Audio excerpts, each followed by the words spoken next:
Salut à toi qui nous écoutes et merci beaucoup d'écouter 11e art. Si nos émissions te plaisent, n'hésite pas à mettre 5 étoiles si tu nous écoutes sur les plateformes de podcast et des petits pouces si tu nous écoutes sur YouTube. C'est hyper important pour notre référencement et c'est ça qui nous permet de grandir. On est aussi présent sur Twitter et sur Instagram si tu veux échanger avec nous et une cagnotte est disponible sur Hello Asso si tu veux nous soutenir financièrement en faisant des dons. Toutes les infos sont à retrouver sur notre site internet et nos réseaux sociaux. Très bon épisode.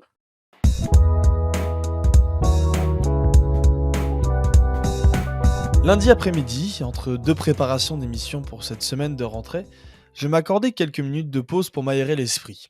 En déroulant le fil de mon téléphone, j'aperçus la dernière publication de mon père postée le matin même. Une sorte d'hommage qu'il rend annuellement à son idole de toujours, David Bowie, décédé exactement 8 ans plus tôt. Au même moment, mon attention fut interrompue par une vibration de mon téléphone. L'info est tombée. Comme un symbole, en ce 8 janvier, Franz Beckenbauer s'en est allé, rejoindre Ziggy Stardust dans un autre monde.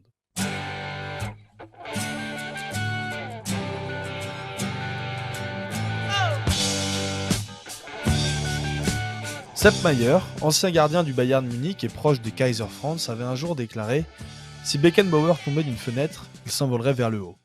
L'empereur nous a donc quittés, venant allonger la longue liste des légendes disparues ces derniers temps. Maradona, Pelé, Sir Bobby Charlton, Gerd Müller, Paolo Rossi.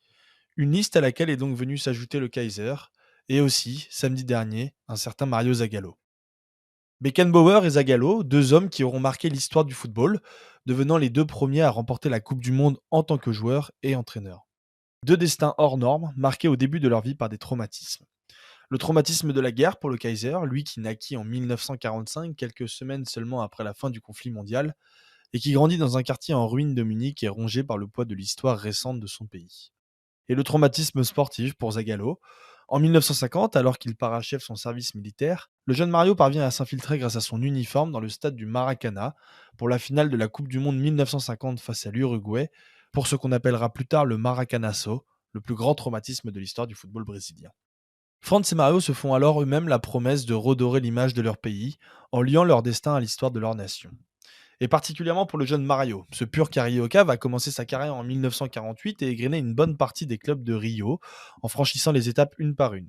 Il entame sa carrière à l'América Football Club, avant d'aller remporter ses premiers titres à Flamengo. En 1958, à 26 ans, il est sélectionné pour la Coupe du Monde en remplacement de Pep, blessé. Il y jouera tous les matchs et tiendra sa promesse en étant sacré champion du monde dès sa première participation. Quelques semaines plus tard, la petite fourmi, comme on le surnomme à cause de sa petite taille, rejoindra les stars Garrincha, Didi et Nilton Santos à Botafogo, autre club de Rio. Il y gagnera de nouveaux trophées et y construira surtout l'ossature de l'équipe brésilienne de 1962. En juillet 62, justement, Bob Dylan enregistre la chanson Blowin' in the Wind, une chanson contestataire qui inspirera grandement le jeune David Bowie, qui lui dédierait une chanson à son nom. Au même moment, Mario Zagallo soulève son second trophée Jules Rimet. I hear this Robert Zimmerman, I wrote a song for you, about a strange young man called Dylan, with a voice like sand and blue. En 68, 2 ans après la retraite sportive de la petite fourmi, l'Italie remporte l'Euro. Au poste d'arrière-gauche, un certain Giacinto Facchetti révolutionne son poste. Cet ancien attaquant, au style élégant et doté d'une vitesse extraordinaire, a fait le choix quelques années plus tôt de reculer sur le terrain pour mieux lancer les attaques de son équipe. Comme Zagallo, qui délaissa son poste de numéro 10 pour devenir ailier puis milieu dans un rôle plus défensif, et comme Facchetti, qui l'aura grandement inspiré, Beckenbauer change alors sa façon d'être en reculant au poste de libéraux, qu'il révolutionnera à sa façon. Un repositionnement qui font de Kaiser France une star et la principale attraction de la Coupe du Monde 70. Cette même année, Bowie publie son troisième album, The Man Who Sold the World, qu'il conclut avec le titre de Superman, inspiré directement du romantisme allemand. When all the world was very young, a mountain magic a heavy hung, the Superman would walk in fire. Le romantisme, ce mouvement au sein duquel le sentiment l'emporte sur la raison, c'est d'ailleurs peut-être de celui-ci que se sont inspirés les scénaristes de cette Coupe du Monde 70, marquée notamment par le match du siècle. Cette demi-finale entre l'Italie et la RFA de France, qui se décidera en prolongation avec un Kaiser avec le bras en écharpe, et 5 buts dans les 30 dernières minutes, qui propulseront l'Italie en finale et les Allemands en perdant magnifique. L'Italie qui n'y pourra rien quelques jours plus tard face au Brésil, emmené par un quintet Pelé, Tostao, Rivellino, Gerson et Jairzinho, et alors entraîné par un certain Mario Zagallo. La petite fourmi n'est plus, place désormais au professeur. À la fin des années 70, marqué par son séjour en Allemagne, Bowie publiera les 3 albums mythiques Low, Heroes et Lodger, appelés la trilogie berlinoise.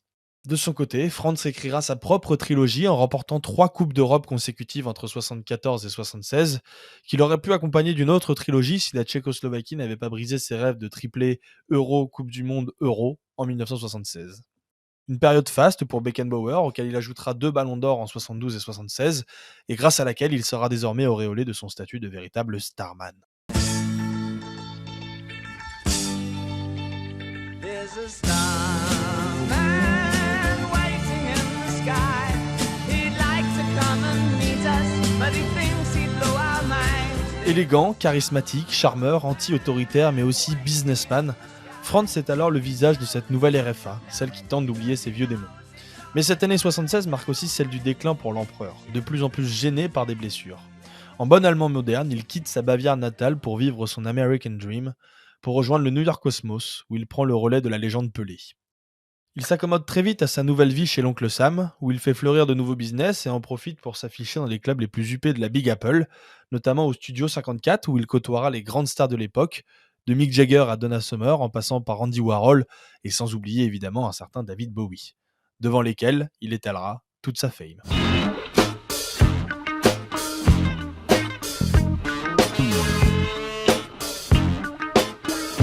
Depuis son appartement new-yorkais situé au-dessus de Central Park, le Kaiser se délecte de sa nouvelle vie américaine. Mais en 1984, il vole au secours de la mère patrie, défaite en finale du Mondial 82 et humilié à l'Euro 84. Franz délaisse le costume d'empereur pour celui de sélectionneur, et avec son charisme naturel, il mobilise un nouveau groupe de joueurs qui l'emmènera seulement 2 ans plus tard en finale du Mondial 86 au Mexique. Malgré un Euro à domicile conclu par une demi-finale perdue face aux voisins bataves, Franz et son équipe sont du voyage pour la Coupe du Monde 90 en Italie, où un certain Arrigo Sacchi révolutionne le football européen avec son marquage de zone.